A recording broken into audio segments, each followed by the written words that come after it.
Well, welcome everyone to the January 2021 meeting of the Lower Makefield Farmland Preservation Incorporated. My name is Michael Blank. I'm the president of the board of the Farmland Preservation. We'll get right into our meeting. But before we do that, why don't we just go around and for the recording, each of us introduce ourselves. Dawn? Sorry, I had to unmute myself.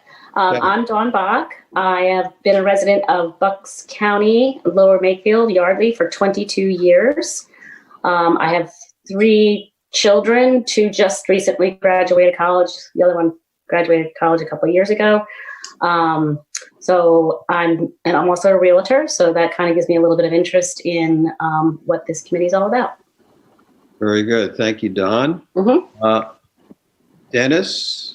Dennis is our current vice president and secretary.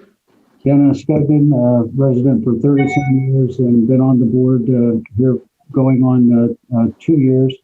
And I'd like to welcome Dawn and Sean to their first meeting. We're very pleased to have you.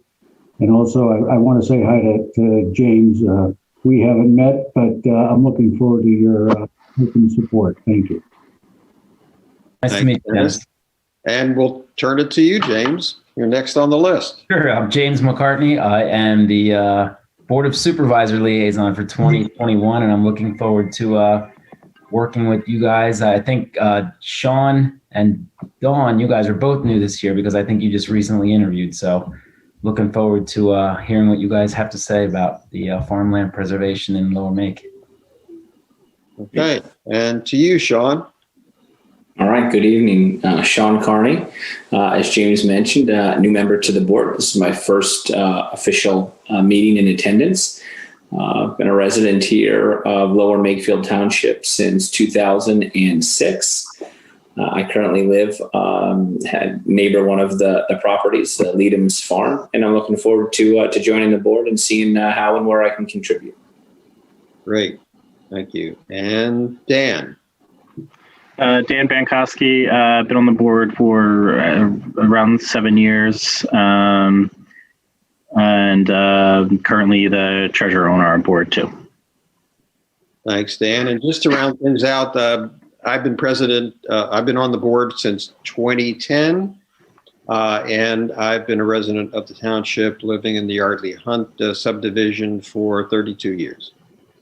So glad to have everybody here. That takes care of all of the introduction of new members. So thank you. That topic's taken care of.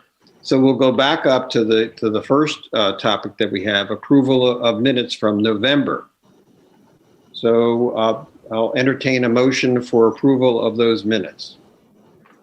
So moved. Mike, I actually saw a typo. Oh, okay. I didn't write down what page it was, but it's when you were talking about assets. The one sentence said it didn't say asset, or it was assessed, it was asset, not assessed. Does that make sense? Okay, I could have written down the page. I'm sorry. Well, I was gonna. Okay, so we'll look for that. I brought them up now, but I'm not sharing my screen, so that doesn't really help the rest of you. I'm going to share my screen. I'm going to try to find them here again. It's probably about, there's 8 pages of minutes. It might have been like 3/4 of the way through. Okay.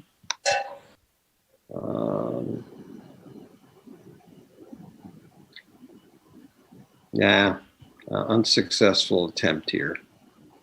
So, okay. So if it helps, it was a paragraph, and then there was like bullet points. How about we amend the motion to be approval of the minutes subject to this typo correction?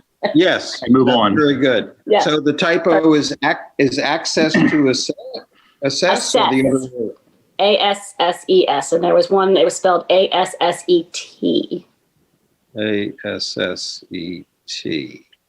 Okay, we'll have a look at that, and we will. Okay, so I'll entertain that motion again. Dan, you made that one? I think Dennis, did you? I made the motion. Are there any other corrections before we modify the motion? Are there any other comments? No. Hearing none, I make the motion that we approve the minutes with the word correction that Dawn has pointed out.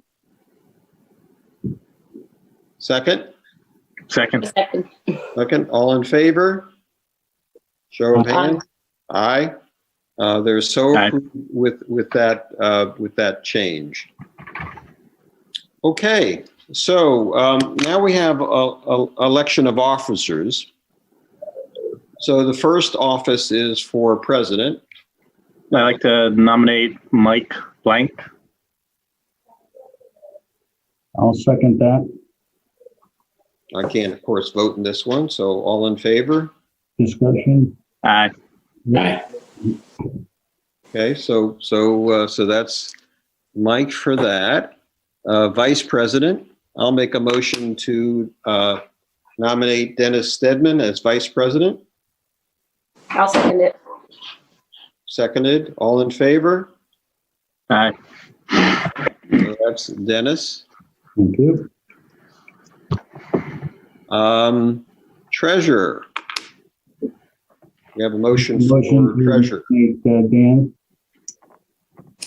I will second that motion for Dan as treasurer. All in favor of that motion?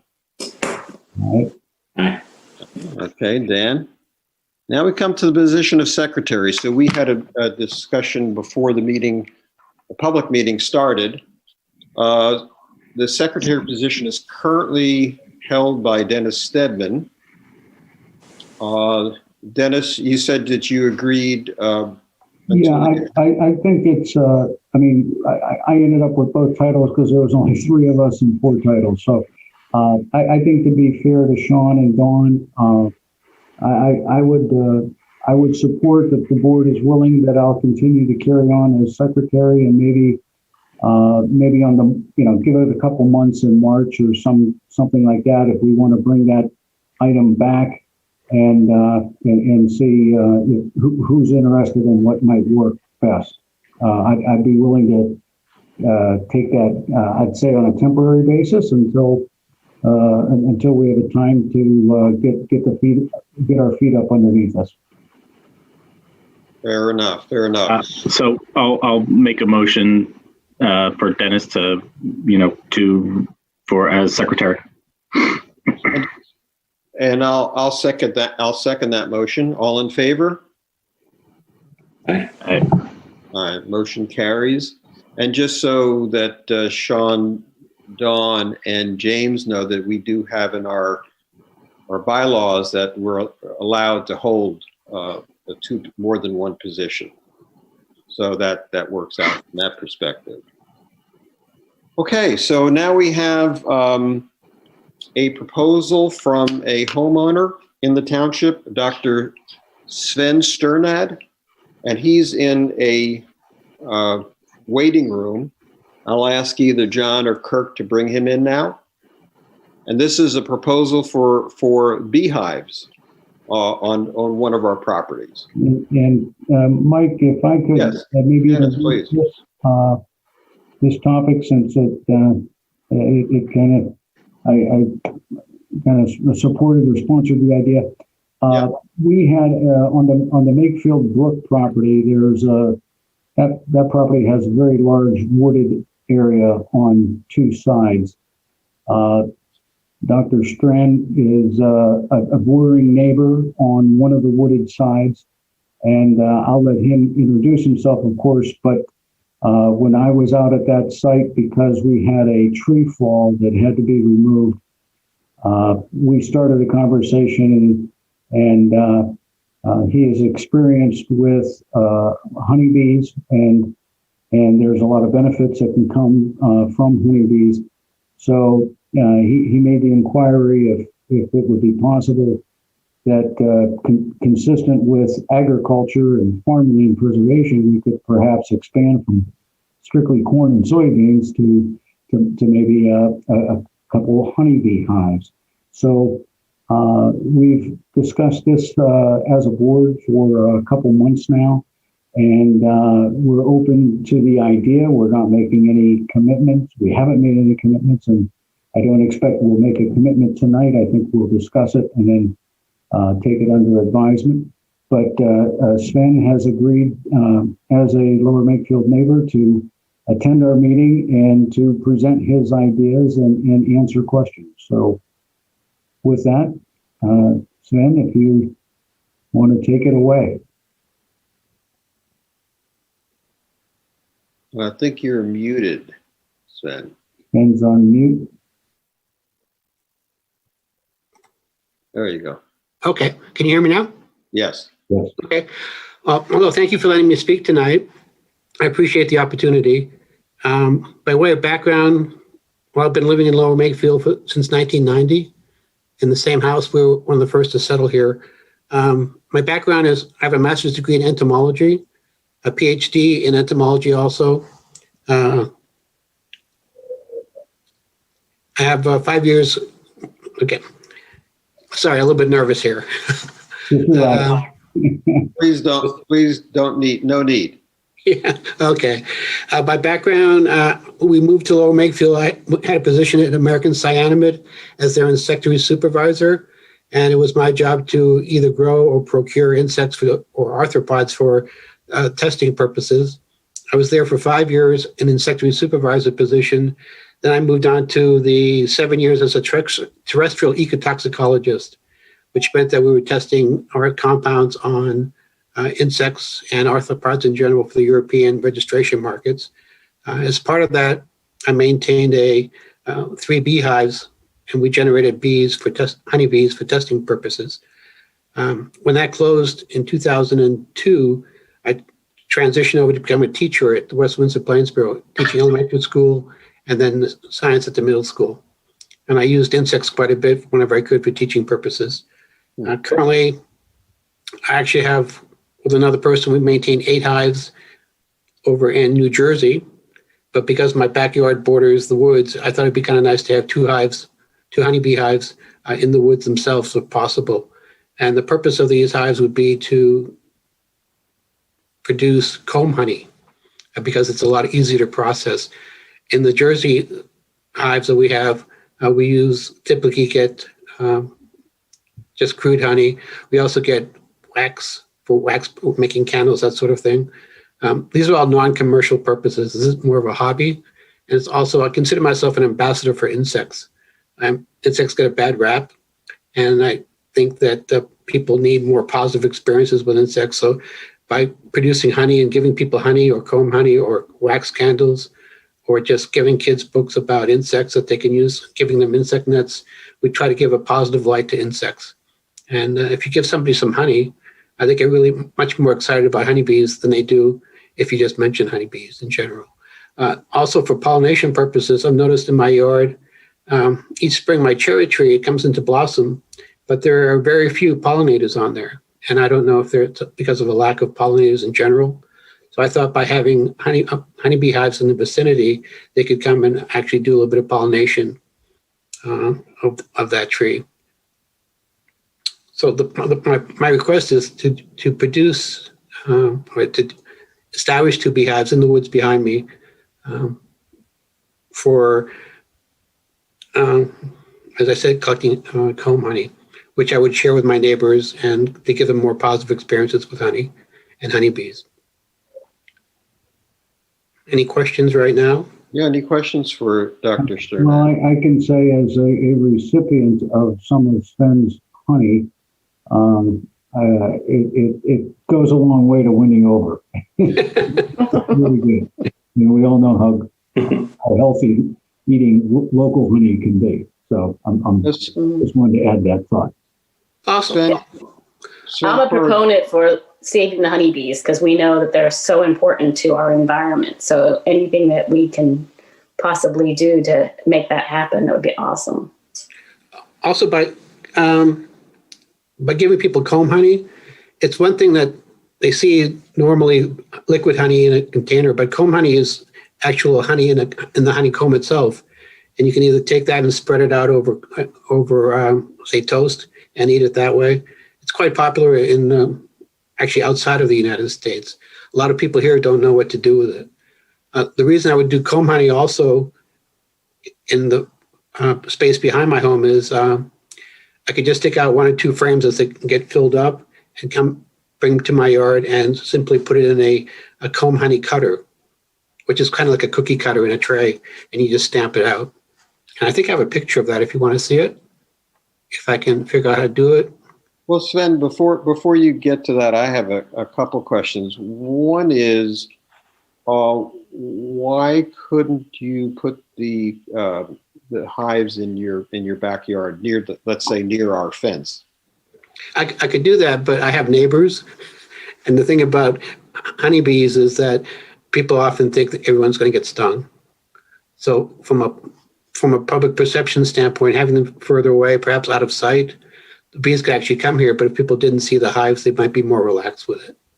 So it's just. And the actual truth about that is that honeybees are not big stingers, or do I have that wrong? No, I agree with you. Typically, if you stay relatively away, like 5 or 10 feet away from their hives, they'll leave you alone. Even next to their hives, they tend to leave you alone. Mm-hmm. One place that can be a nuisance is they're attracted to a water source. So if you have like a pool, that could be an issue. But right. Hopefully by being further away from the actual houses, they would have other sources of water to go to. And as far as the placement, would it be in the middle of the woods, near the edge of the woods, where the farmers grow crops? What do you think? What you're thinking there? I guess my goal would be to keep it not too close to the field, because I don't know what spraying they do there. I know they grow corn. I don't know if they spray for corn earworm or what other insects for which they might spray. Mm-hmm. When they grow soybeans, I don't know what they spray for soybeans either. So I like to keep it at least maybe 20 feet from the field, but as far away from my house as possible. I can tell you that they use as little insecticide, if any. We get that question often from our neighbors. And also on the Makefield Brook property, because of the deer pressure on that property, because it's wooded, they are not able to grow soybeans. So it is strictly corn. And that property is currently leased to Sam Stewart and Charlotte Farms. And of course, anything like this in terms of, entering into a small lease to give you access for the honeybee hives, we would need Sam's permission and concurrence. So we will have a chance. We would have a chance to discuss those things with him. Okay. Prior to any commitment. And mentioning Sam, I don't know, Sean, you have a question. Go ahead. Yeah, quick. Well, first, Sven, thank you very much for the presentation. And you have forgotten more about bees than I will ever remember. So please pardon my ignorance here. But maybe just a couple of questions. One being, if there is a 1% greater chance of a neighbor's child, dog, anything being stung by doing this, would you be open to some type of an outreach, maybe via a letter or something like that, to the local neighbors, that this will be, coming to their backyard, if you will, in case they have a child who's very allergic to bees and carries an EpiPen or anything of those sorts, just to maybe kind of make them aware? Sure, that's no problem. Well, actually, one of the bigger issues of bees in our area is yellow jackets, ground nesting yellow jackets, which can be much more vicious, if you will, than honeybees. But sure, I can do that. And just also for, because not everyone on the call is necessarily familiar with Makefield Brook or Sven's location of his property, excuse me. The distance between our fence that divides our property from Sven and the cornfield itself straight through is approximately 70 yards of woods. And that woods goes for hundreds of yards in each direction. So I'm envisioning that the honeybee hive would be most of the way to the cornfield. We don't want to get too close to it. If it's 20 yards away, 10 yards away from the cornfield, then it's 50 or 60 yards from the nearest backyard, just to put it in context. But I agree with Sean's request or statement that we would want to, serve notice and be sure that everyone's informed, and we don't get any surprises after the fact. And we're protecting the community as well as trying to educate them. My thought or my hope would have been that any type of outreach would maybe include some type of educational pieces or wisdom that you can put in there as well, because when people hear bees, they think, sting, stung. My only other question would be, if a risk is that in a very dry period of time, bees are going to seek out water source and pools could become a place. Is there, I assume you'll be looking after the beehives from time to time. Is there anything to do to alleviate that, such as like an oversized bird bath or something like that? And again, pardon my ignorance here, but is there anything that could be put out there that would maybe keep them tight to the hives as opposed to them going and looking for these water sources? Sure. I can put a bird bath out there. I can put in a small pool. Sometimes what we do is we have them up on stands, and there's a container of water under each leg of the stand. And that water is actually used to keep ants from getting up into the beehives. So there'll be an immediate source of water there. But it's easy enough for me to make sure there's a water source nearby. I would also intend on managing them once every week or two, just to check on the condition of the hive and see what needs to be done. Bees are like any other livestock, where they give you a product, but they have to be maintained. We feed them, we give them a medication. We can water them sometimes. We have to check for swarming. We have to see if there are other animals that are attacking them, such as European hornets. Skunks can be a problem. Potentially bears could be a problem if a bear shows up. All kinds of issues. So it's like any other animal, but the more frequently you check them, the better off you are. And then when they need water, we'll give them water. So that's not an issue. We'll probably water a lot of deer in the process. Sure. Thank you. Would the hives be protected from like kids possibly getting into them? Like, do you have would it be like a fencing of some sort around it? Typically we don't. In theory, there are not supposed to be any kids out there to begin with. Is there an ideal place to locate a hive, like on the edge of the woods or the edge, or I know you don't want to put it right up against the field, or closer to your backyard side of the woods, or I'm just or right dead center in the woods? Is there an ideal location? That's a good question. One way to find that out is by putting them somewhere and seeing if they survive. A lot of this is trial and error, because typically a lot of hives don't overwinter successfully because of various conditions. My goal would be to try to put it far enough away so people can't see it.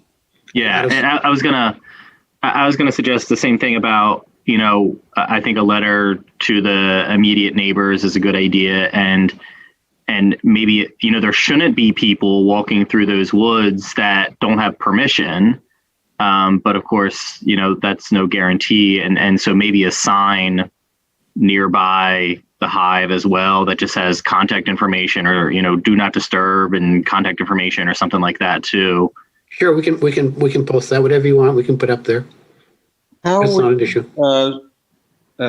Sven, how and we need to discuss this too, is how Sven would gain access. I'm sorry, Mike, I'm not hearing you. Oh. Do others hear him? Okay, can you hear me now? Yes. Okay, so Sven, and we need to discuss this on the board, is how Sven would gain access to the field, to the woods, because there's our fence there. So from that, I guess it depends on where in the section of woods Sven thinks he wants to put it. If it's closer to his property or around the other side, if he drives around the other side, you can walk up into the woods fairly easily. Right.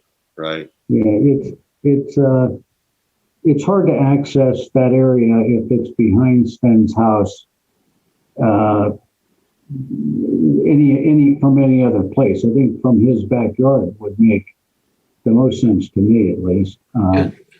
My thoughts were, as an old farmer, I know how to build a little gate and a fence. I mean, that's pretty dead simple. Little makeshift gate from his backyard into into that wooded area and try to avoid going around off of his own property. That would be my thought. Sven, what would? I was just thinking of climbing over the fence. Well, yeah, that might be an issue for us because we've actually, without getting into too much history, been sued by people who have done that. Okay. So even though it doesn't make any sense, it can happen. Yeah. Okay. I think if we did this, if we move forward, in my mind, for the rest of the board, I'm thinking, we would enter into a lease agreement that would lay out and spell out the do's and the don'ts and the responsibilities and liabilities, et cetera. And if Sven needs, 200 square feet, or I don't know, we'd have to talk about the footprint of this. Right. That we'd enter into that lease agreement, and I can envision just inserting a makeshift gate in the back of his yard that would give him access, because we don't want people climbing over the fence. We don't want to encourage people to climb over the fence, their own fence. So it could be a special circumstance under contract or lease, whatever, and try to make it pretty formal. So along those lines, I invited Sam and Tim Stewart, who farm that property, to the meeting tonight. I don't think they're on, but I'll just check if they're there. And Kirk or John, if you see anybody, Sam or Tim Stewart, wanting to get in to our meeting. No, they are not here. Okay. All right. Well, good. Well, we need to wrap up this topic. So I'll ask if there are any more questions for Sven. Yeah, Mike, I just have a couple quick questions. Sure. Sven, nice to meet you. Thanks for Nice to meet you. Thanks for the great idea. So, how many bees are we talking? Well, the two hives, the bees can typically, when you set up a hive, you buy 3 pounds of bees and a queen, which is about probably 5,000 to 10,000. And if it's going really well, supposedly they can go up to 25,000 bees. They're not all flying around. They all have various jobs within the hive. Sure. So it would be 2 hives if all goes well. And then what's the flight range of say 10, 15, 20,000 bees? Like what's the radius that they would fly? I hear they can go up to 2 miles. 2 miles. Okay. Yeah.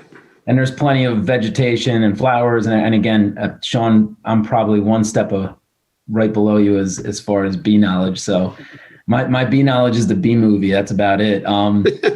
But is there enough flowers, vegetations? Is there adequate plantings within that 2 mile radius for healthy growth, or is that kind of the trial and error process? That's part of the trial and error process. We would also feed them initially so that they can, in the spring, you feed them a high protein diet so they can build up a brood faster. I do not know if they would be successful. I've seen some hives in the area in the past by the Snipes Christmas tree farm. That property, there used to be some hives there. Okay. It looked like there were like 3 or 4 there at one point. And then, as far as the winter months, do they just go dormant during the winter months, I assume? Typically what we do is I wrap the hives with a black tar paper, and they live off of the reserves that are in the hive. But I would feed them through the winter also. They stay in the hive, but on a warm day they may fly out to kind of void themselves and maybe seek food. But Okay. they can't come out in the wintertime if it's warm enough. And then the legal part of me has to ask, any honey that you yield that's not for resale, it's strictly for personal use. You're not looking to start a bee business. No. As I should say. Yeah, no, I give it away so people get interested in it. Sure. It's not a money-making proposition. Okay. If I lose hundreds of dollars on the whole thing, there's no way I can make money. Okay. If anything, I would ask I would ask people to pay for a container if I put in containers for them. Okay. Fair enough. And then have you talked to anybody besides this board at the township, maybe from a zoning and an ordinance standpoint, to see if there's restrictions on whether or not you can have livestock such as honey? I know on personal property, there's restrictions based on zoning. I'm not sure how it, what the regulations are. Michael, maybe you'll be able to. Yeah, James, that's an excellent question. I think that's part of the investigation and follow up and due diligence that we need to do on this idea.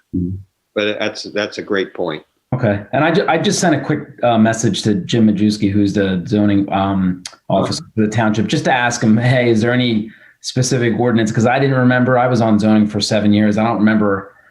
I've heard cases about chickens, and I think there was some llamas or some lambs. I don't know, some different livestock, but that was all on private property. It wasn't necessarily on farmland preserve. So this is private property. It's owned by Farmland Preservation. Preservation, yeah. I meant residential property. Oh, okay. So, okay. But besides all those things, I am 100% behind it. I think it's an awesome idea.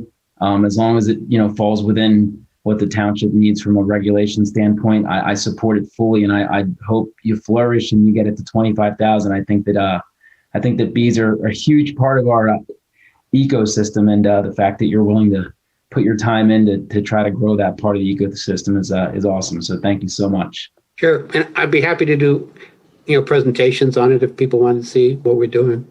Give a slideshow. And community education, I mean, is there a most appropriate time of year or something where maybe you take a tour, take a small group of residents to teach them about honeybees and honeybee hives? I mean, you envision that kind of, in the field educational kind of program on occasion? I'd be very happy. The issue there might be is having bee suits for people to put on to protect them from the bees if we open up the hive. Another option would be to have a dummy hive without bees, so we could show them what's inside of a hive, and we could take that to places. We could set it up maybe at 5 Mile Woods one day to show people. I'm sure there are a lot of beekeepers in this area that we just don't know about. Okay. But yeah, I'd be very happy to do that. As a former teacher and a bug ambassador, my goal is to have people be comfortable with insects, which I would extend also my background information. If I can help you guys with any insect questions or any issues, not for controlling them, but just to answer questions or identify them or whatever you need, I'd be happy to do that. Right. I try to be a community resource without getting too much in the way. Thank you very much for your very interesting idea, and something I see you're building support for it all. We have to see whether we can, or how we can make this happen. Okay. Thank If you. it works, great. If it doesn't, thank you for the time. All right, great. Thanks for coming. Okay, so I'll just wait to hear from you one way or the other. Yes. Okay. Yes. All right, thank you. Thank you. Thank you again. All right, so our next proposal is from the Langhorne Historical Association, but the presenters, the attendees will present this. You can let Doug Johnson and Jason Bazoufi in now. Kirk or John? They're moving in now. Thank you.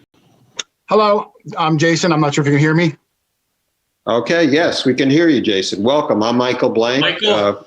There's Doug. President. Oh, hi, Doug. How are you? Good, good.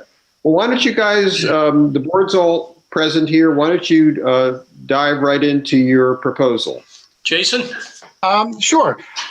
We try to keep it fairly simple. Doug and I are amateur historians, and we go out to older farmlands and older houses with our higher end metal detectors, and we look to save pieces of history that were lost hundreds of years ago, slowly deteriorating away to nothing. And we try to save them from the ground, clean them up, restore them if possible, and bring them back into the public light. And, we're looking for pieces that might have historical significance, which we would donate to local historical societies. Most of what we find is modern garbage, which we take all of it with us. But you look for those couple of cool pieces that might have historical significance to the area rather than just let them deteriorate away. We've done a lot of private homes and farms in Bucks County, and we're working our way up, and we saw how much land the Lower Moreland Preservation manages. So we were hoping maybe we'd get an introduction and see if we can get our footprint in and see what's available in some of those farmlands. Okay. Yeah, Michael, excuse me. I heard you mention the Snipes farm in the previous group, but we did the Snipes farm with the blessing of Jonathan and his wife. Unfortunately, Sam had just passed away. We were really hoping to have him involved because of his detailed knowledge of the history of Bucks County. But we found a few items, some of which we were able to give to the Snipes family, and they appreciated it. Okay. Thank you. Thank you.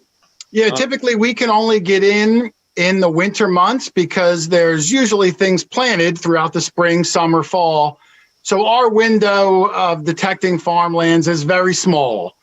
We leave very little footprint. It's not like you would see holes anywhere. We cut what we call a plug, which I equate to like a toilet seat. We cut it with a trowel, flip it over. We have a small handheld detector to extract whatever the target is, and then we flip it back over and just tamp it down. You would hardly even know we were there, and after the first rain, it would all be flush again.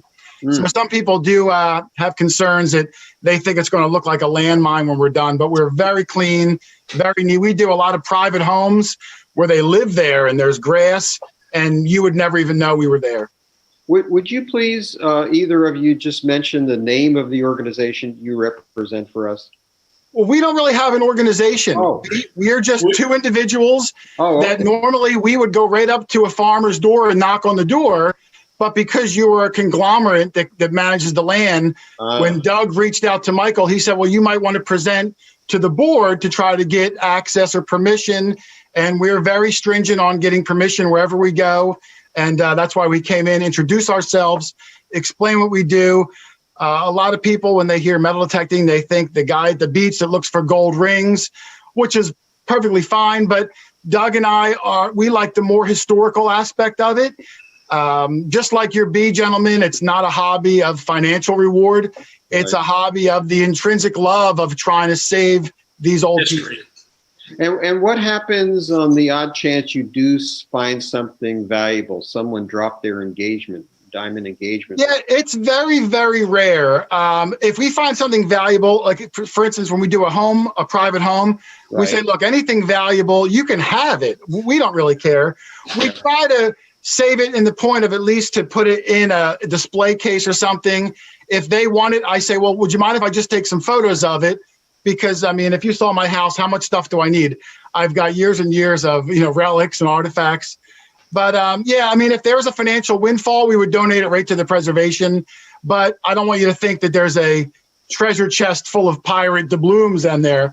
We would like to think that, but it does. We look for old buttons and buckles, and maybe we'll find, if we get lucky, you find like some old Revolutionary War artillery bullets, things like that. And even when you pull them out of the ground, if I showed it to you, you would just think it's a rusted glob of nothing. But after, extensive cleaning with all different methods we do, we try to bring some life back into these pieces.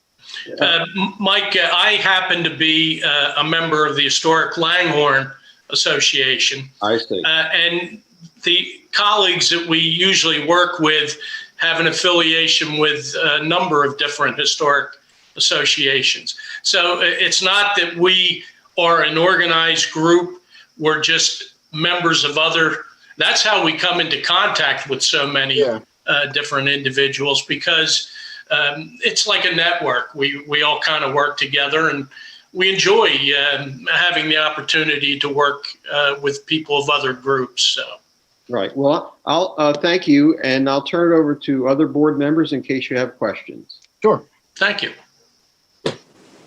Hi, gentlemen. Dennis Stedman. Dennis? Just a question. Now, you're using metal detectors to locate this, so you're triggered by metal, but are you collecting other things if you're in an area and there's, I don't know, an old piece of pottery or ceramic or something? I mean, is it exclusively metal? Well, our machines will only be triggered by metal. We do find things of that nature, but they're accidental. You know, a lot of times if you find where maybe there was an old settlement or an old home site, as we're going for something that's metal, we might find pieces of pottery or old red brick, things like that. But our machines wouldn't hear those. It only hears ferrous and non-ferrous metallic items. Can you say that if you detect modern junk, you take it with you? I mean, Absolutely. Everything goes with us. Beer cans or bottles or everything. Yeah, a lot of places we go to, we will return multiple times. And if we were to even leave that there, which honestly is just rude, I don't want the machine to get set off on it the next time. So we carry a big bag around our waist, a fines bag we call them, and all the trash goes in there. And if we find a couple good pieces, there's a separate compartment you put your good things in. But yeah, everything will go with us garbage wise. So it does provide a service somewhat, especially if we find old big iron objects that could damage some of the farming equipment. We do bring them all out. Okay. Well, I do know that on our property that we call Clearview, there is a historical home site there. Right.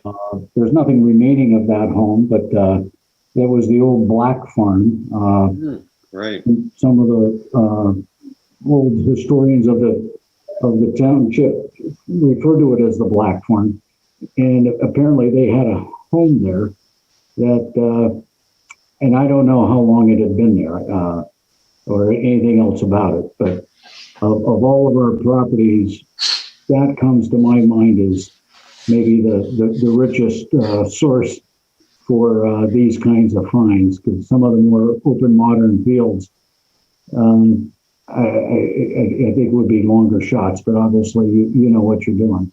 Well, typically what we do, Dennis, is research our historic maps. We'll go back as far as we can historically. We'll see where those home sites were situated and where there may have been outbuildings along with that home. And that's where we typically would begin a search and work out from that point. However many properties you have, we would look at those sites and see where we might find what at one time had been a home or a homestead, and then start the search from there. Also, there probably would have been old stagecoach roads or horse trails to get to and from those, you know, and we would find those old horse paths and old roads that may now just be trees or grass. And anything that was traveled back in the days, those are also areas we try to explore. So we don't necessarily just randomly walk through fields. We try to isolate and narrow our searches to what we think might lead to the best potential. Okay. Any other questions? So you're saying your best window of time is now? You said the winter? Well, only because you probably have farmers that actually farm those fields. And even though what we're doing doesn't really impact the ground, we don't like to dig up planted seeds because, that's their livelihood. Mm-hmm. So usually we do farms in the farmer's off season, which is winter when the ground is dormant. Okay, anybody else? Yeah, have you guys, Doug and Jason, have you looked at a map of our properties that you, or was that kind of like the next step to identify more specific properties or lands, or I guess that'll be the next step then? Exactly. We weren't exactly sure all the properties you guys manage. We noticed it's quite a footprint. In fact, the original call when Doug reached out to Mike, turns out isn't even one of yours. What was it called, Doug? Patterson Farm. The Patterson Farm. But seeing that then led us over to your group. And, when you do this as much as we do, with the area of land that you guys have, I'm sure there would have been several old homesteads and roads that crisscross those lands, but I haven't even yet to begin to dive into that. I don't like to put the cart before the horse.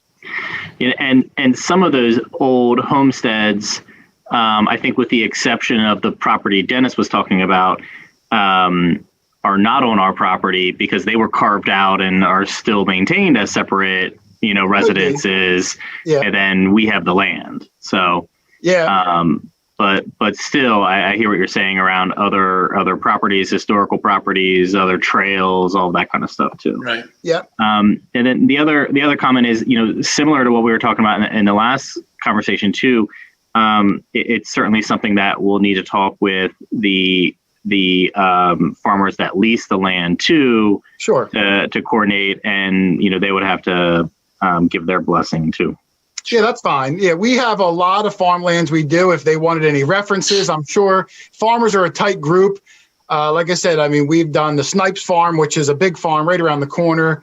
We've done a lot of them in the South Jersey area. That's what we do in the wintertime. And then when they're actually have seeds in the ground, we switch over to do older private homes through the warmer months. Just to give you an idea of the things we hope to find, just last week I found a French regimental button from the Revolutionary War down at a farm in Salem, New Jersey, where there happened to have been a battle during the Revolution. Quinton's Bridge, correct, Jason? Yes. Quinton's Bridge. Yep. And that was a very interesting find. As a matter of fact, it was so dirty, I couldn't tell what it was because I didn't have my glasses on until we cleaned it up and realized it was a regimental button from Napoleon's army. And then found a piece of shot from also the Revolution. Jason happens to be cleaning that up at this point, cannon shot. So. Yeah, a small mini cannonball. That, so pieces like that you can say are what founded our country are the things that just make us really excited. And otherwise, they're just disintegrating in the ground. So we kind of feel like, we're amateur historians trying to save these pieces from obliteration. Right. Okay. Well, how do you authenticate the pieces that you find? Well, you can kind of know. I guess I'd have to say it's from experience more than anything else. Over time, they make things different quality. Some things made today, as you probably know, are disposable, one-time use. Things back then were made very well with loving care.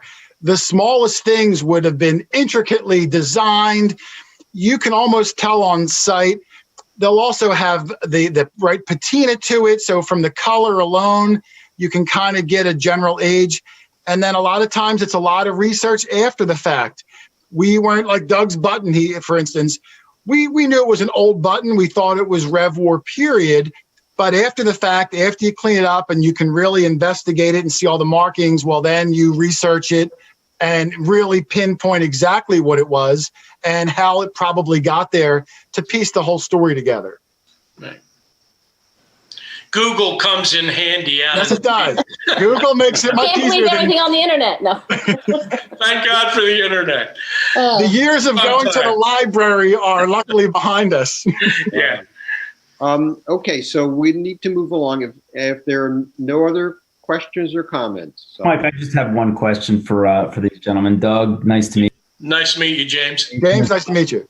Just real quick, so that button that you're speaking of, what exactly happens to that now? Do you donate that to a local museum? Is that just part of a private collection that you keep? Is it something that is there a resale value? Is there a market after for such items? Well, that one's Doug's. I'll let him answer it.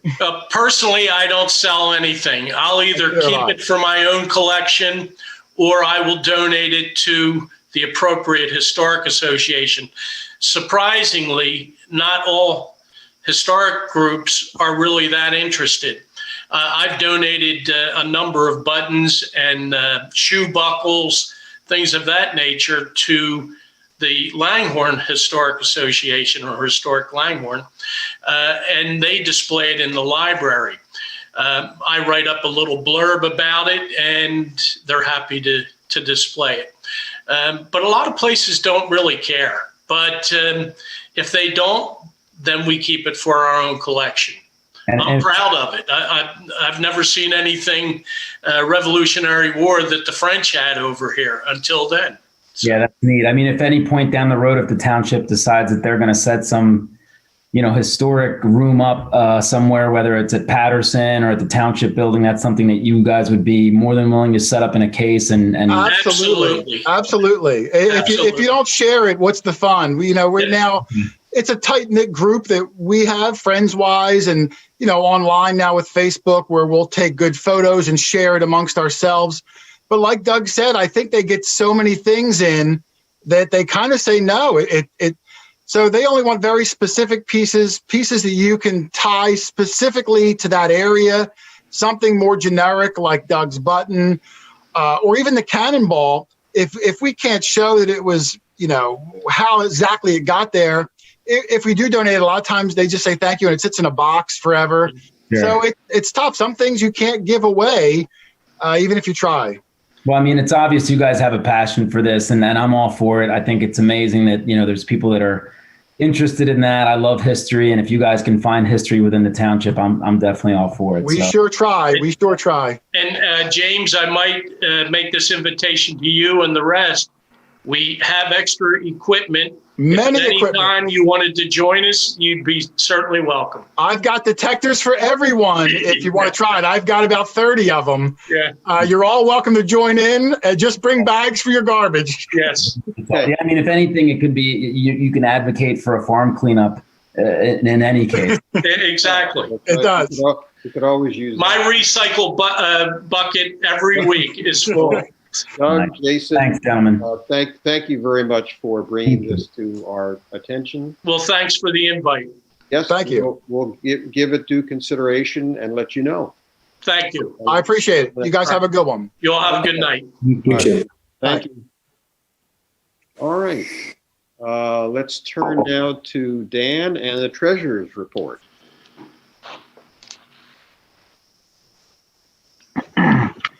A few updates. One, just some expenditures that we've made and were already all approved. End of last year, we paid $400 to Corcoran Landscaping. I think that was the final, an additional check on bamboo. Right. $1,400 to Corcoran. That was the end of November. And that was for the trees at Makefield Brook. We just paid $189 to Bob Shaw Signs. That's for our Respect Our Trees signs. And then the last one here is to Apex Services for $1,370, and that is for some fencing on both Leadham's and Longview, I believe, right? Longshore. Yeah. And so those are just those were our recent checks out the door. And the other thing that we signed up was our engagement letter with Robert Small in Newtown for our accounting and tax work. And as everyone knows, we're switching over to QuickBooks. They are going to backfill all of our 2020 data and then do 2021 in real time as the year continues. And then that'll help us be a little bit more nimble around our reporting for ourselves internally, whether that is our investments, which we'll probably handle that a little bit different anyways, but is more so for our income and expenses. Something that the board has talked about for the last year is just about the expectation that as the future continues here in the coming years, that expenses are going to continue to grow. We're sort of hitting a milestone on some of these farms and the properties for their lifespan, the tree work, the farm work. A lot of things are kind of hitting their useful life. And as you know, we will have time that we get scheduled that we can do an executive session to kind of work through a little bit more of recent history by parcel, by farmer, by property, as well as digging into some of the expectations of what the future looks like and what parcels have more issues than other parcels. So that is kind of on the radar then as well. Okay, thank you. Thanks, Dan. Questions for Dan? Hearing none, we can thank you very much again, and we'll move on to updates on buffer issues. First item really is something I've alerted hopefully all of you to, is reallocation of the parcels. We have assigned these farm parcels to various members so that we can have primary responsibility for dealing with buffer issues or any other things related to the parcel. So with Sean and Dawn coming on, I'm proposing a reallocation so that I would take Longshore and Farmview 2. Dan would have Farmview 1 and Heather Ridge. Dennis would have Clearview and Makefield Brook. Sean would have Leadham and Stackhouse. And Dawn would have Bridal Estates. It's over by Lindenhurst. Yeah, so any comments on those? And just for the new members, the one parcel not mentioned is Bethel, but that really is combined with, Stackhouse for discussion purposes. Sorry, not Stackhouse, with Farmview 1. Farmview 1, right. Works for me. Okay. Well, great. Well, we have those, and then Janelle can record those in the minutes. So let's step through these properties where there were issues on the buffers one by one. First one is Farmview 1, 2 properties off of Fairfield Road, 1604 and 1642. Dan? Yeah, so there's no update at the moment on either of them, but I would expect by the next meeting we'll have an update. And on 1642, I'll reach out to you guys to see when I get a date to go out to 1642. I'll reach out to you guys to see if anyone else wants to go along too. Okay, that's drainage on 1642? Correct. Right. 1604 is just some trees that are down on our property. There's no imminent issue with any of them whatsoever. Okay. Moving right along to Leadham. Dan, 2048 and 2088 Farmview Drive. So 2048 can be removed now. Okay. If everyone agrees that we have nothing else there, right? Yeah. 2088, Sean, I will be happy to turn this one over to you then. But there isn't so much of any, again, it's not really of an imminent issue here. The homeowner, we've spoken with him last year. He reached out to the township, I think, first, just to complain about the overgrowth on the backside of the fence there on his property. And we let him know that we would, that we'll get back in touch. And I think we just this is kind of into the larger buffer maintenance issue. It's not that there's like one single thing that it's like we got to get somebody out there to deal with it. It's just the larger issue around the buffer right there and the maintenance of it. Okay. Okay. So Stackhouse, that's 1578 Brookfield Drive. Sean, I don't know where that is. Yes, out for a walk on Leadham and Stackhouse, and I put a report in our teams and a couple of pictures for reference. But at the residence, 1578 Brookfield, there was a tree that had fallen from the fence line out into the buffer area. Rather large tree, 20-ish feet tall, dead and snapped basically at the base. Unfortunately, the base was growing into the fence itself. So not only is it a tree issue, but it's also a bit of a fence issue. There is a post that is damaged and out of the ground. So again, there's pictures of it under buffer maintenance in our teams, and pictures under files if you go under there. I'd also mention to Dan's point, just to round back to Leadham, I walk that property almost, I'd say, weekly, and I'll make myself more familiar with 2088 Farmview and touch base with Dan. But also I noticed that at 2052 Farmview, a home that actually just turned over in ownership. There's a downed tree back there that has fallen from the buffer area towards the fence. The only reason it didn't hit the fence is some overgrowth is actually holding it up.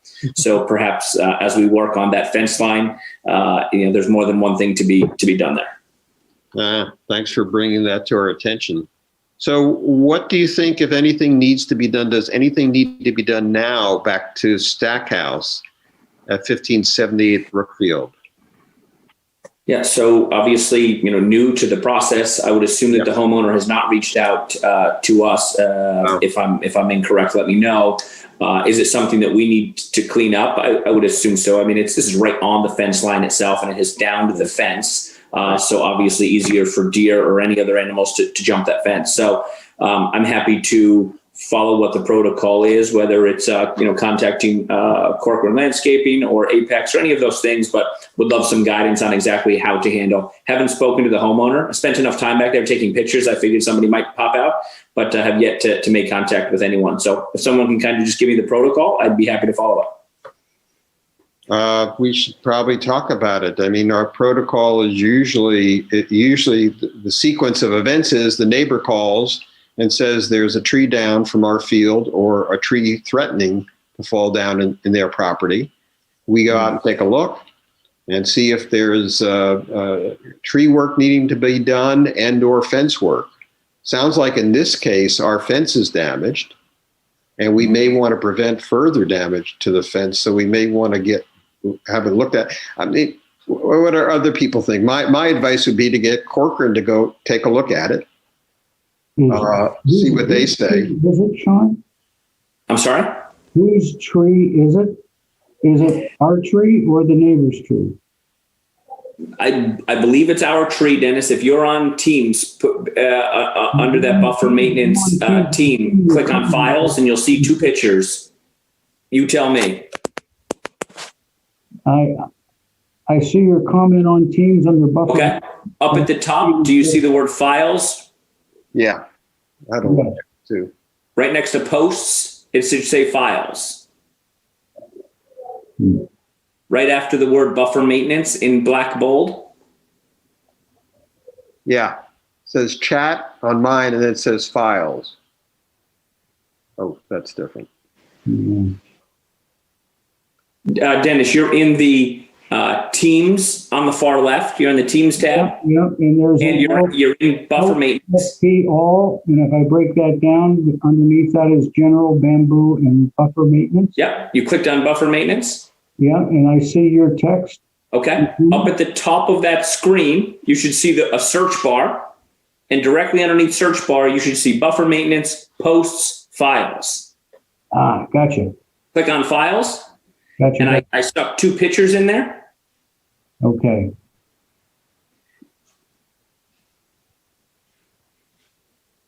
Thank you. Yes. Yeah. Okay. As far as the tree itself, let's put it this way. Cutting that tree up and stacking it is a simple task. I'd be more than happy to do it. It'd take me less than an hour, I'm sure, but I'd be stacking the wood on the buffer itself, which is somewhat counterproductive, most likely. But the fence issue itself is very similar to what I had behind my house. More damage needs to be done to the fence, unfortunately, in order to get that stump out of there. Right. So, what do people think? Well, we probably should be proactive and start taking care of it before it might turn into something more dangerous. In my estimation, it clearly needs to be removed. It's, the tree top is out into the edge of the cornfield. That whole area, with that kind of undergrowth, if we have Concord or someone there to cut up that tree, why not let them take it away and kind of clean that area overall? Yeah. I mean, ordinarily, Sean, I'd say, look, if you're willing to do it, and we've done some of this stuff ourselves in the past on a smaller scale, but, we would do it, but then the stuff would be stacked up there and only Corcoran would handle taking it away. So they'd wind up. Correct. So probably a conversation to have more in the executive conversation around the buffer maintenance in general. This is a poor part of the buffer in general. But yes, I learned the hard way. Cutting up trees for Mr. Corcoran is a waste of time. He takes 20-foot trees and throws them through his chipper in a minute's time. He doesn't want small pieces. So this is something he pulls up and does when it's dry enough to do. But boy, there's a good amount of work to be addressed in that exact same area, or we will have many of these conversations. Yeah, when looking at the condition of that buffer, I guess one item that comes to mind is, let's say we had Corcoran clean up that tree and kind of clean up all those large old vines and other things there. I think we're into a parity equity situation if the space behind one property gets erased and is perfectly clean and their next door neighbor is still a mess. I think we're creating additional issues. So I would be in favor of kind of walking that whole line and coming up with a plan, not for that tree only or that property only, but what are we going to do along that span? And so we can say to any neighbor along that span, this is what we're doing, and this is what made sense. This is what we could afford. It's fair. We're not just, cleaning up onesies at property. Tree falls. That makes sense. I would be all for that, and I'd even take it one step further and invite Mr. Corcoran to make that walk with us, because then we'd have a professional eye on that at the same time. I agree. Come up with a proposal, come up with a plan with his input, and then he's well informed as to what we're asking for. He can give us a price. Yeah. Yes. Good idea. Okay. So that's a bigger term. That's a longer term thing in the sense that that'll take a little bit of planning to do. But in the meantime, as far as this tree, what's the action item? Allow it allow it longer. See if we're contacted by the homeowner. Go back and cut it up and make it not as big of a deal. Contact Apex. Which way do we go here? To me, there's no need to do anything until Sam needs to get into that field. And so I would hope that in the next month or two, we could come up with this plan with Corcoran and have that executed and done before Sam wants to get in the field in April. Yep. I think that would be our deadline. I don't see an urgency to just address that one tree right now. Understood. And what I can do is, as you suggested while you were talking, is setting up the executive session. I've already added that as an item, sort of coming up with these buffer maintenance plans.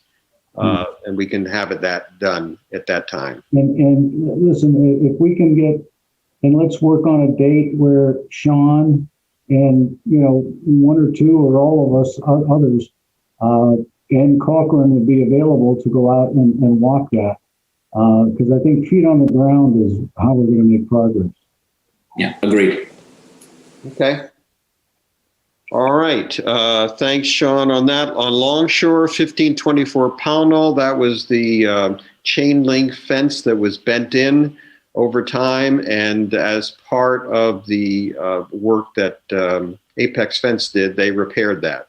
And we paid them for that. So that's been done.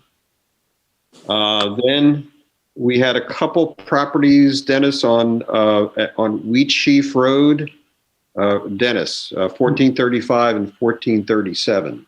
Yes, that's we can strike those off. That's completed. That was that $1,400 tree removal that Corcoran did, and one of those properties is Sven's. That's when I met him in that incident. But that is all done and completed.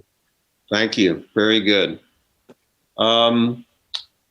So we left the next item on the agenda, even though we postponed our buffer maintenance executive session. Dan, did you want to say something about proposals for parcel issue management? Yeah.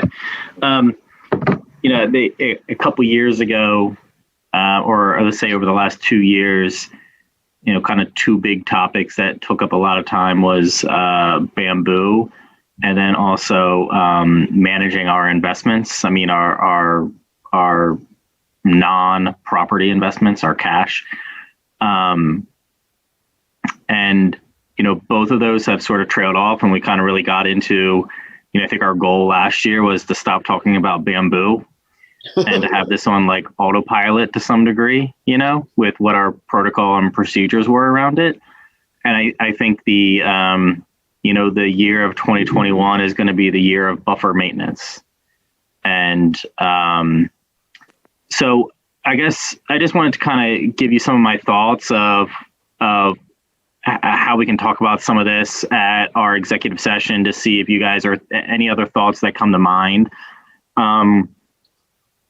What I would like to do is have basically call it our operating income and expenses broken out by all of the different parcels so that you can truly look at like a P&L statement by individual property.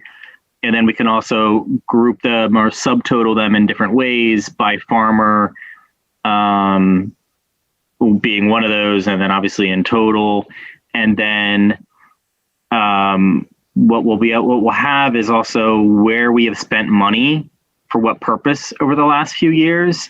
And we'll see if we can have that, so that we can look at that to some degree to think about, what, how much, call it like distance have we maintained with that money, or how much of the actual total buffer that exists. Dennis did some work around the total property lines that we share with neighbors, and thinking about, how much did we actually spend and how much did we actually cover? And so to think about, how can we get some of these buffer management programs in place to do larger clean sweeps where they need to be done? And then, call it a lack of maintenance over a number of years on certain properties that hopefully will be in better position for us and or farmer and our neighbors to more easily maintain the property line and the fences and the farmers for the actual buffer itself, so that we don't have as many issues that come up on a regular basis. So I think that's sort of some of the data that I was hoping we'd have together and organized, and call it part of the goal of the conversation that we have. And I think that, we've already had some other ideas that we've shared, separately in emails around different concepts or ways or deals with farmers, deals with landscapers, that we can discuss, I think, at that meeting too, about potential solutions that we can think through. I support where you're headed with this, Dan, and I think it's a great idea. And I think our focus should, now that we've been talking about our investment, now that we've been freed up from talking about our investments, I'm glad that we can focus where we need to, where the need lies. So I support that. And again, that will come at our executive session where we'll focus on the main topic. Okay. All right. Dennis, can you hear me now? A little better, yes, thank you. A little better. Yeah, I don't hear you that well, actually. Okay. So I may be just between us, but I'll try to talk loud. I think it is. Okay. You both are a little bit lower than anybody else, by the way. Don't say anything about the old guy. Age discrimination does not exist on this board. Oh, God. Okay. The students heard me well at 4 o'clock. I don't know what's wrong with you people. All right. So the next topic is, Dennis, respect our trees sign for sycamore trees along Longshore. Dennis? Yes.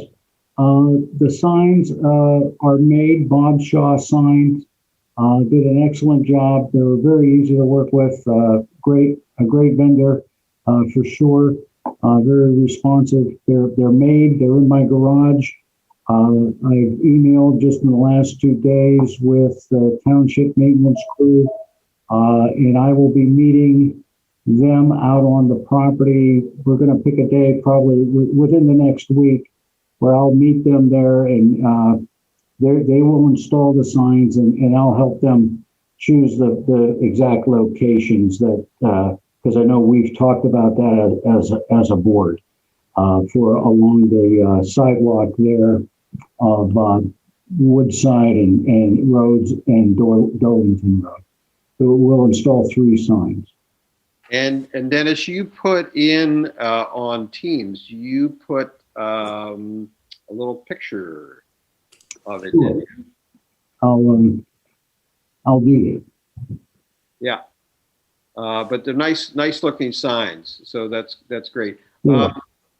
James, for your information, just to let you know that the sign shop and Public Works have been very, very cooperative with farmland preservation and helping us with signage around the township. So we're very appreciative of their cooperation. That's good to know, Mike. Thanks. Sure. Okay.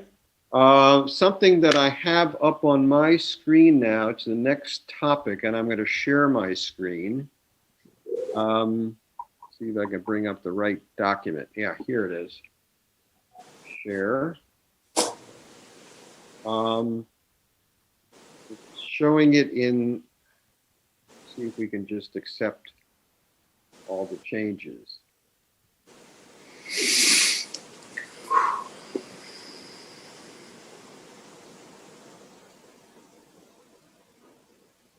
See, we'll do that.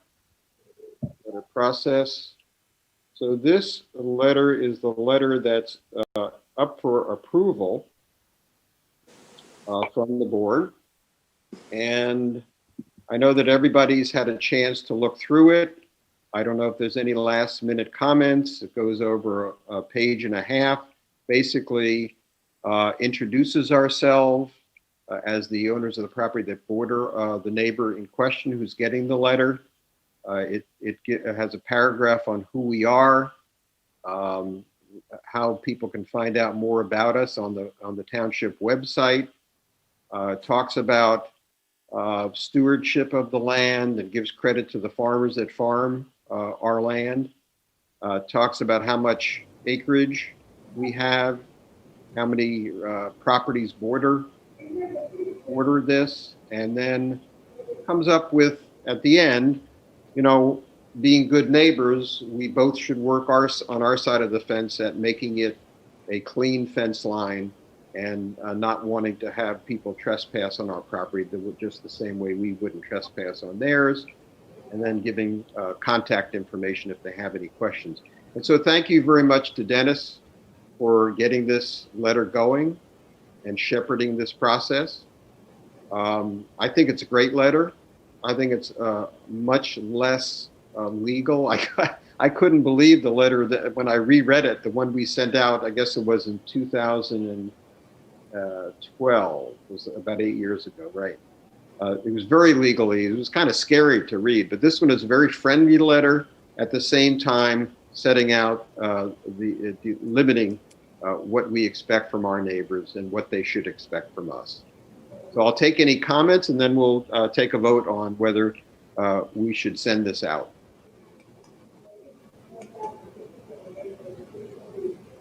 I'm just assuming that people can see what I have on my screen. Yep, you see it. Yes. Good. So, any comments? No comments, Michael. Maybe just a question. Is there one letter going to be mailed and then one letter that we keep for when properties change hands and we're notified? Is there a separately written letter for new homeowners that join this community? Yes. There will be a separate letter very similar to this one that we want to set up to send out to new homeowners. We have not set up a process for doing that yet. And I think, Mike, in our last conversation, the last board meeting on this, I think John Lewis had mentioned that the township would be in a position to support identifying properties that turned over in our, the border our land on kind of an annual basis. In other words, when someone moves in a month later, they're not necessarily going to get a letter, but once a year, they could go through the database and say, here are the new homeowners in the past year. So it would not be, they would get it within a year or less, but it wouldn't be an immediate thing because the township wasn't ready to necessarily have that information on a rolling basis. On a rolling basis. I have a quick question on that. So we're going to send this out now. Are we going to send it out as a reminder over a period of time? Because people might, even though they might still be living in the home, they might trash this letter or misplace the letter or whatever. I'm all about like keeping some of these things like top of mind. So I don't know if we have a plan to like mail it out annually or something to that effect, just so they have it top of mind. Just a thought. Yeah, I think it's a good idea. I don't think I think we have to decide on the best frequency of doing it. Yeah. I don't think yearly would be a little bit too much, but it's a big undertaking too. It's a lot of stuff, and we're asking. I think we're kind of calling in some favors for some of this too, for help to get it done. So, well, let me cover that. So I talked by email Jim Majewski, and he agreed to generate the list of names and property owners and addresses for us. I think it's something like 187. Is that right, Dennis? 100. I think it's here in the letter. How many properties border a total of 187 residential neighbors. So his office, he has agreed to generate those labels for us. I think it's incumbent on us to actually put the labels on, stuff the letters, and mail them out. So I'd be happy to volunteer to do that. If anybody else wants to join me, that's fine. And I think we'll have to just draw on our cash to pay the postage as well. It's really not a township function per se, but they're happy to help us administratively. Got it. Okay. So as far as doing it on a what frequency, I think it's a good idea. I think I'd like to put that aside for the moment to decide how often we want to do it, but we should address that. I agree. Just a thought to Dawn's point. Is there any reason why this letter could not or would not be on our website under maybe a banner specifically for immediate neighbors or bordering neighbors or something like that? To Dawn's point of trying to keep it throw it away or whatever.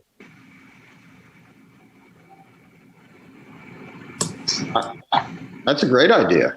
Yeah, awesome. Yeah. And somehow we could direct people, I don't know, via email, if we could get new neighbors' emails just to send it to them and do it that way. That would be a lot easier. Yeah, sure would. Sure would. A data capture system. Mm-hmm. Sending letters. So I'm going to call this to a vote to approve this letter to be sent out. I'll make a motion that we send out this Dear Neighbor letter to the 187 neighbors that border our properties. Do I have a second?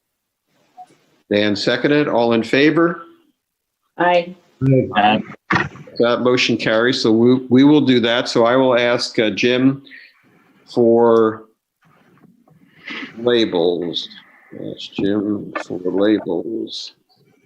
While you're doing that, Mike, does the township have email addresses associated with physical addresses as well? Is that part of the township database? I James? don't know. James, do you know? I don't know. That's a good question. I can find out. Yeah, email's definitely cheaper than mail. Yeah. So you're looking for emails of new residents to the township? We have just under 190 residents that are actually, border our farmland property. And it's nice to maintain some level of communication with them. This letter we've just approved is the first one that we've sent out since 2012.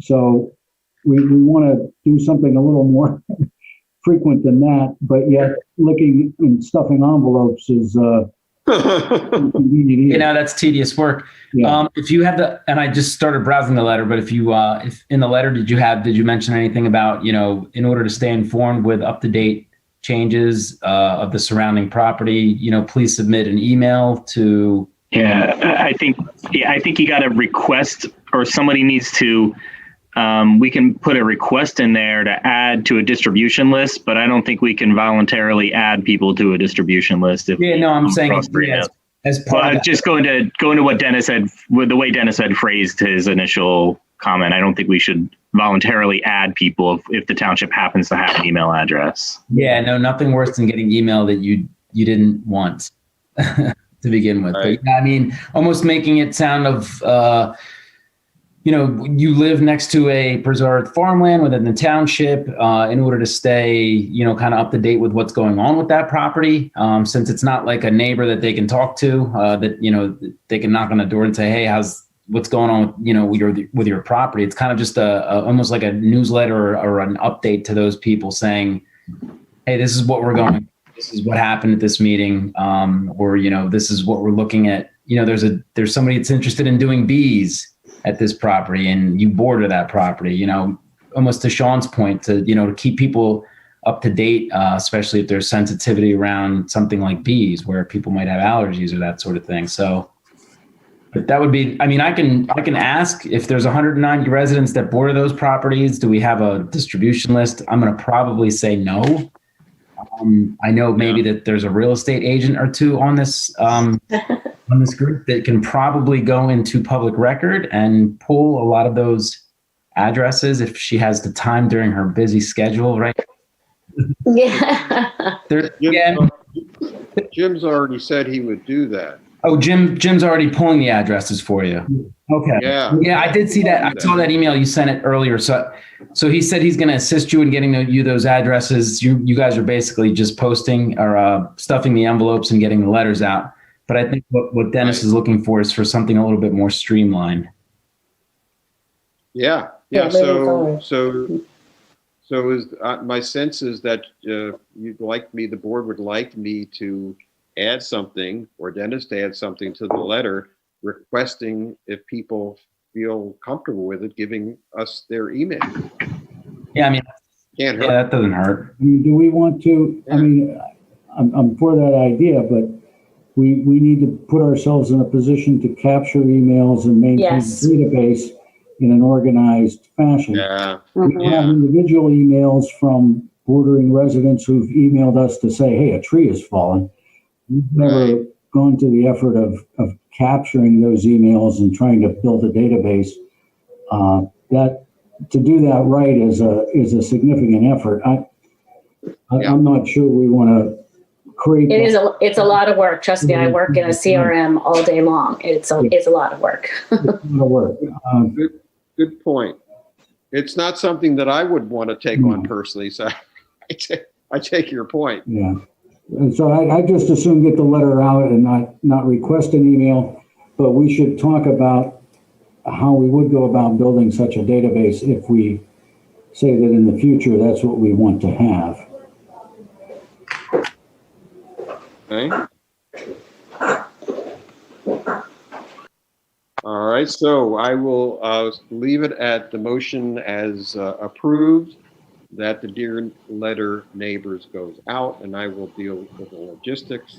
And I would just ask that if anybody else is interested in helping me stuff envelopes, I would drop them off somewhere, and you're welcome to help. And I will provide the postage, and we'll deal with that later. I can help you with Mike. Just let me know when it's ready to Okay, go. Dawn. I do need, Dawn, while we're thinking of it, I do need an address for you and a telephone number. I have neither. It's top secret. I can't give it out.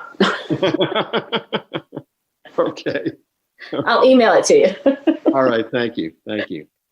All right. So that's topics done. And bamboo remediation program update. So we have 3 fields that are noted on the agenda: Makefield Brook, Stackhouse, and Farmview 2, where we had significant growths of bamboo. And we put in a program through Corcoran Landscaping to go out and 4 times a year. Well, first of all, they cut everything down, really mowed it down and treated it with and over the year, 4 times a year, they have continued to work with that. And we just, as Dan said, we just got the last invoice at the end of last year. So that's going fine, and I've heard no problems. And if anybody else knows anything further on that or has seen the condition of the bamboo, please speak up.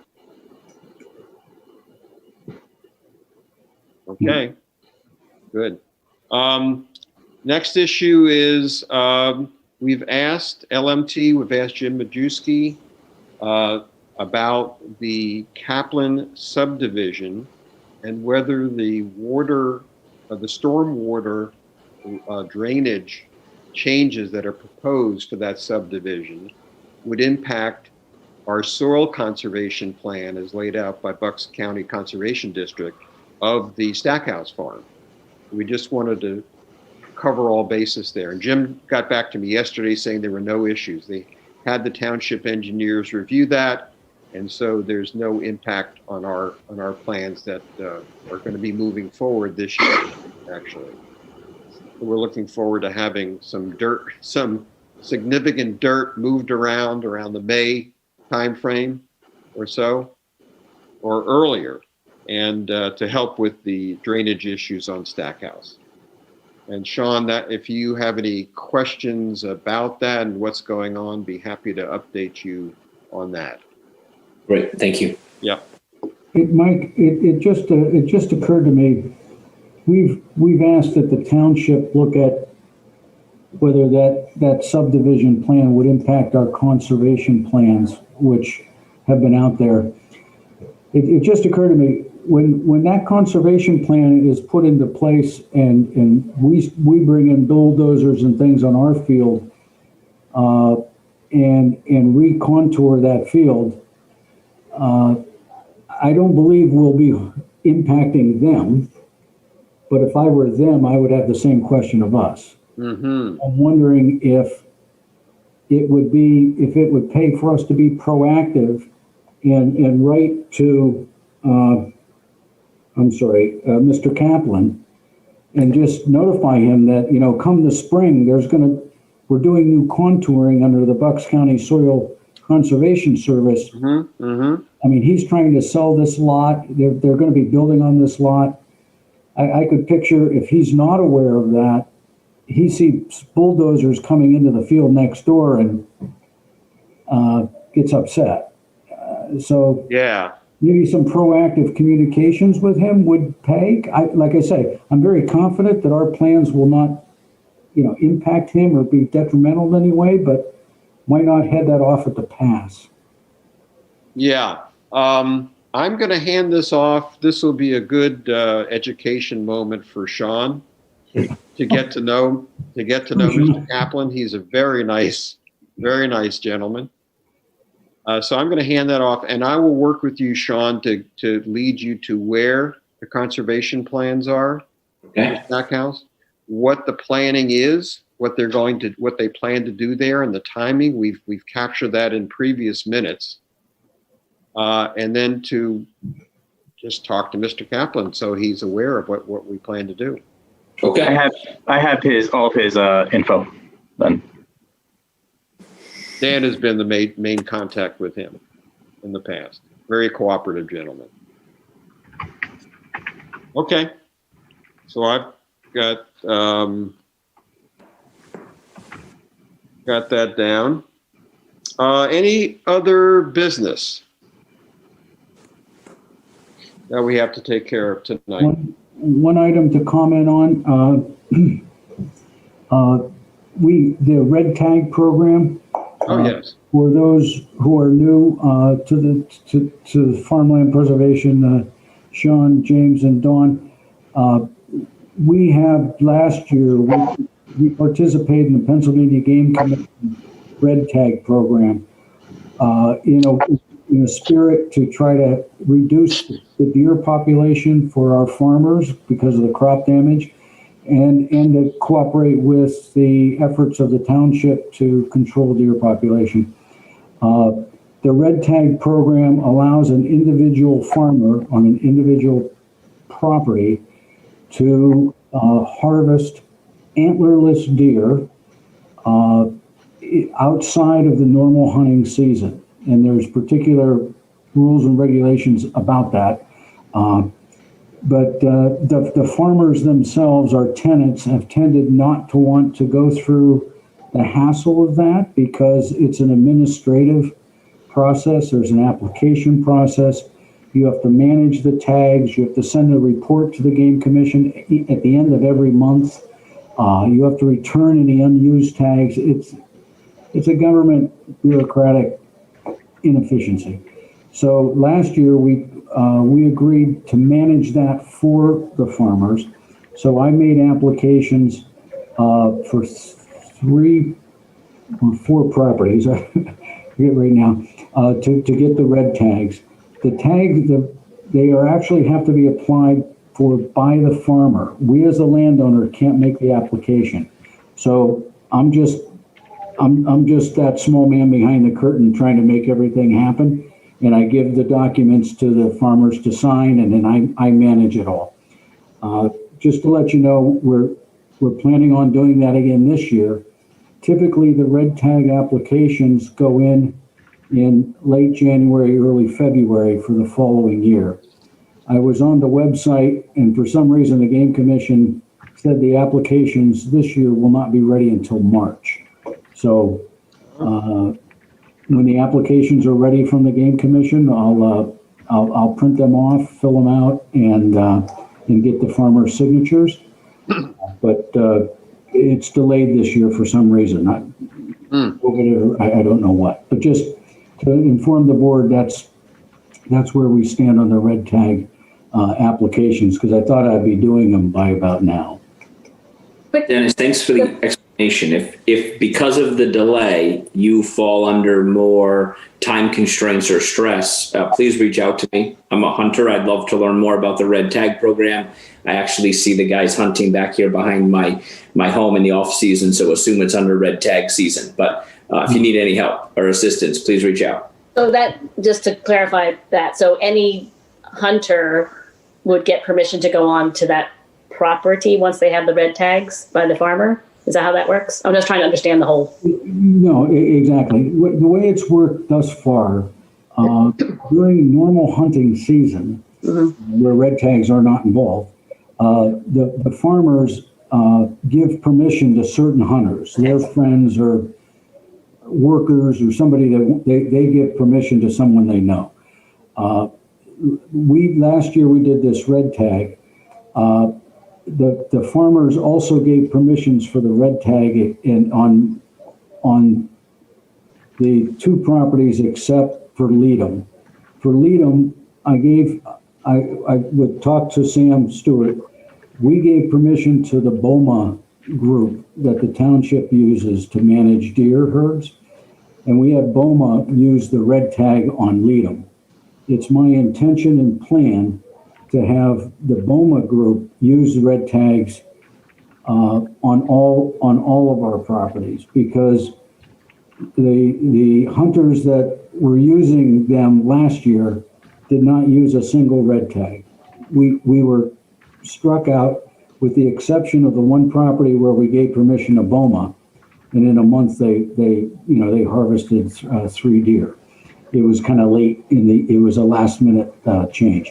So my thinking is that red tag season, give it to BOMA. They're professionals. They have a lot of hunters that go out there and they know what they're doing. The normal hunting season, it's up to the farmer to grant permission. And Sean, I know you have an interest. Sam Stewart has given me permission just because I've gotten to know him. I've never taken advantage of that, but I think as you get to know the producers, we can work that out. Right. And this is all archery, is that correct, Dennis? Only archery in Lower Makefield Township. There's only archery, and only archery from a stand, so that when you are shooting, you're shooting down. So if you miss something, it's going into the ground. You're never shooting parallel to the ground. Correct. That's the standard. Sure. And we've never had any issues. It's worked well. Unfortunately, the deer population has gotten worse, and it doesn't seem to be doing quite enough. But hopefully, if we can get better at this red tag with our agricultural producers, maybe we can have an impact. Great. Okay. If there is no other business, we have on the agenda for me to review action items, but in the interest of time, since we are running a little late, what I propose is that I will go through my notes here and send out action items, probably tomorrow at the latest, and have you look at them and make any changes, and then we'll finalize them and I'll get them to Janelle so they can be recorded in the minutes. Okay? You good? Okay. Thanks everyone for tonight's meeting, and welcome again to our new members. And we hope to have a very productive 2021. And you'll be hearing from me about an executive session very